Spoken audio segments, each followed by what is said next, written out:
तो दोस्तों मैं फिर लेकर आई हूँ एक नई कहानी में आगे बढ़ने से पहले आप लोग प्लीज मेरे चैनल को सब्सक्राइब करें, लाइक करें, शेयर करें, कमेंट करें। ऐसी ही और कहानियों के लिए बेल आइकन को प्रेस करें। सुशीला एक शहर में अपने बेटे अमित और बहू स्नेहा के साथ रहती थी। सुशीला का बेटा नौकरी करता था। घर में पैसों की कोई कमी नहीं थी, लेकिन सुशीला बहुत कंजूस थी। अमित अपनी सारी तनख्वाह सुशीला को देता था। एक दिन स्नेहा सुशीला से बात करती है। स्नेहा, माँ जी नवरात्रि के व्रत है, आप कुछ फल मंगा दीजिए। सुशीला, बहू अगर तुमसे भूखा नहीं रहा जाता तो व्रत का ढोंग क्यों करती है? पता है मेरा बेटा कितनी मेहनत से पैसे कमाता है, तुझे व्रत में भी फल खाने हैं? फल पता है कितने महंगे हैं? स्नेहा, लेकिन माँ जी फलाहार तो सभी करते हैं व्रत में। सुशीला, मैं कुछ नहीं मंगाने वाली, इससे तो अच्छा है तो कल का बचा खाना खा ले। स्नेहा चुपचाप अपने कमरे में चली जाती है। शाम को स्नेहा अमित को सारी बात बताती है। अमित, माँ तुम भी कमाल करती हो, थोड़े से फल मंगा लेती तो क्या हो जाता। आखिर हमारे पास पैसों की कमी नहीं है, फिर भी तो हमेशा कंजूसी में लगी रहती हो। सुशीला, मैं ही घर छोड़कर चली जाती हूँ, फिर तुम दोनों पैसे लुटाते रहना। यह कहकर सुशीला घर छोड़कर चल देती है। स्नेहा, माँ जी रुक जाइए, आप जैसा चाहे वैसा खर्च कर दीजिए। अमित, माँ तुम तो बेकार गुस्सा हो रही हो, मैंने तुम्हें घर से जाने के लिए तो नहीं कहा था। सुशीला, ठीक है, लेकिन इस घर में सब कुछ मेरे हिसाब से चलेगा। 2 दिन बाद स्नेहा सुशीला के पास आती है। स्नेहा, माँ जी कल नवमी है, हमें कन्या पूजन करना है, आप मुझे कुछ पैसे दे दीजिए, मैं बाजार से प्रसाद बनाने का सामान ले आती हूँ।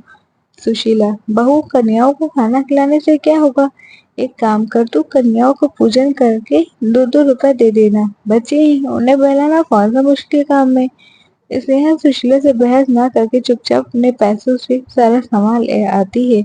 अगले दिन अमित को भी छुट्टी थी। स्नेहा सुबह से ही रसोई में प्रसाद तैयारी कर देती है। सुशीला, बहू क्या रसोई में देसी घी की खुशबू आ रही है, क्या बना रही हो देसी घी में? स्नेहा, माँ जी हलवा बनाया था। सुशीला, देसी घी मैं अपने बेटे के लिए लाती हूँ और तू हलवा बनाकर खा रही है।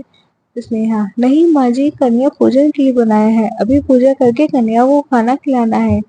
सुशीला, मैंने तुझे मना किया था फिर भी तू सामान ले आई। स्नेहा, माँ जी मैं अपने पैसों से लाई हूँ, आप चिंता ना करें। सुशीला, ठीक है, लेकिन खाना मैं खिलाऊंगी कन्याओं को, तू सारा खाना खत्म कर देगी। आमिर और स्नेहा सुशीला की बात सुनकर बहुत दुखी होते हैं। वो अपनी माँ की कंजूसी की आदत से पहले से ही परेशान थे, लेकिन कन्याओं के खाने में कटौती से वह परेशान हो रहे थे। पूरे परिवार ने पूजा की।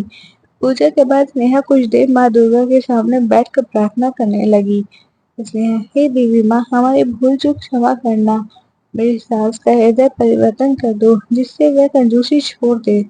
कुछ देर बाद 9 कन्याओं का भोजन करने के लिए आ जाती हैं। सुशीला अपने हाथों में सबको खाना परोसती है। वह बहुत कम खाना परोसती है। अमृत, माँ यह तो बहुत कम है, कम से कम कन्याओं को खाना तो ढंग से परोसो। सुशीला, तुम चुप रह, अगर किसी कन्या को जरूरत होगी तो वो मांग लेंगी। अमित और स्नेहा चुपचाप खड़े रहकर कन्याओं को खाना खाते देखते हैं। सभी कन्याएं खाना खा लेती हैं। उनमें से एक कन्या अभी खाना खा रही थी। कन्या, माँ जी आपके घर में खाना कम बना है, मुझे तो बहुत भूख लगी है। स्नेहा उसे पूरी और हलवा परोस देती है। सुशीला, खाना बहुत है लेकिन बेकार करने के लिए नहीं, जितना चाहिए उतना ही लेना, झूठा मत छोड़ना। वह कन्या सारा खाना खा जाती है और खाना मांगी। स्नेहा उसे जितनी बार खाना देती है वह सारा खा जाती है। यह देखकर सुशीला परेशान हो जाती है। जब सारा खाना खत्म हो जाता है, कन्या, अभी तो मेरी भूख नहीं मिटी। सुशीला, अब तो खाना भी खत्म हो गया। कन्या, लेकिन आप लोगों ने कन्या पूजन किया, भरपेट भोजन तो करना पड़ेगा, तभी तो माँ अम्बे प्रसन्न होगी। अगर आप ये घर में कन्या भूखी चली जाए तो माँ दुष्ट हो जाएगी। स्नेहा जल्दी से दोबारा खाना तैयार करती है। सुशीला, बहू मैं तुझे इसलिए मना किया था कन्याओं को खाना खिलाने के लिए, अब तो लगता है हमारे घर का सारा राशन खत्म हो जाएगा।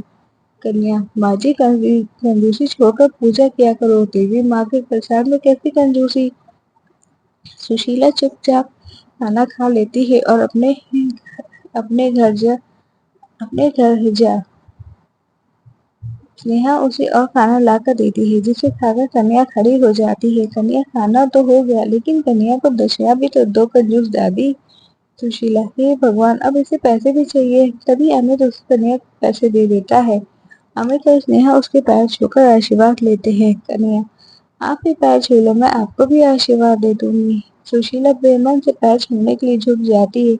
वह कन्या सुशीला के सर पर हाथ रखती है। उसके हाथ रखते ही सुशीला की आंखों से आंसू बहने लगते हैं और वह कन्या के पैरों में पड़ जाती है। सुशीला, माँ, मुझे माफ कर दो। अपनी कंजूसी के कारण मैंने आपका अपमान किया, लेकिन आपके छूते ही मेरे मन में सारे पाप मिट गए। कन्या, मैं तो साधारण कन्या हूँ। सुशीला, नहीं, आप साधारण साक्षात माँ दुर्गा का रूप है। फिर वह कन्या उन्हें आशीर्वाद देकर चली जाती है। सुशीला का मन बदल चुका था। वह सब कुछ छोड़कर माँ दुर्गा की भक्ति में लग जाती है। Thanks for watching.